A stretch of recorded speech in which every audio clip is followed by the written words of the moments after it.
Donald Trump is still, of course, the reigning king of the Republican Party. He is still the front runner for the 2024 Republican nomination. And I tell you that just so that you know where Trump stands right now. But now let's talk about trends.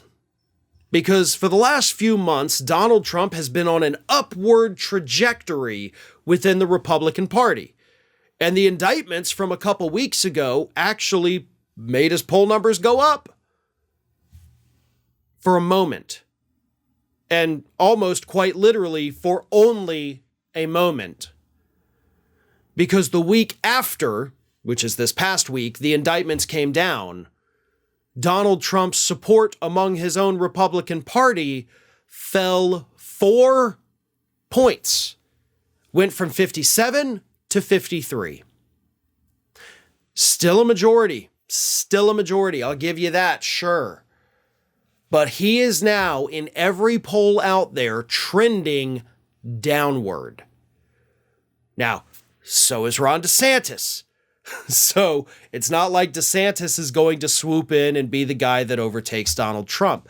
But if this downward trend continues, which I do believe that it will, it does open the lane for a different Republican to perhaps swoop in and say, hey, look, I'm not crazy. I'm not doing stupid things against Disney. I'm not indicted. Maybe look at me for a change. Now, whether Republican voters choose to do that, I don't think they will. I think Trump is still the guy, even as he continues to lose support. But I think one of the big reasons that he's losing support right now, after gaining it even after the indictment, the days after the indictment, I think the shock has worn off now. I think you had a lot of kind of knee-jerk Republican reactions saying, oh my God, I can't believe they're politicizing and going after the former guy. This is so rude. I love him now. And now they're looking at it like, okay, you know what? I don't really know. I'm not really a fan of the guy. I wasn't really to begin with. I kind of overreacted. We're seeing that. Like, that's what the polls are telling us. We are seeing that. The shock value has worn off, which means when other indictments from other bodies, perhaps Georgia or the DOJ, come down, the shock won't be there anymore. Because it's no longer going to be the first time that a former president was indicted by a law enforcement body. So things are going to continue on this downward trend for Trump. The question is, how far will he drop?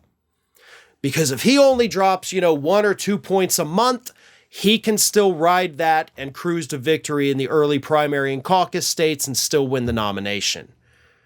But if we're talking about him losing 5, 6 points per month, I mean, he lost 4 in the last week.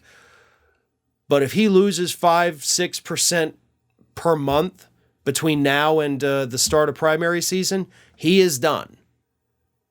And that E. Jean Carroll lawsuit coming up beginning on Tuesday, that's a big one. That is the one that for 2 years, I have told people to keep an eye on that one because that could determine whether or not he sexually assaulted a woman.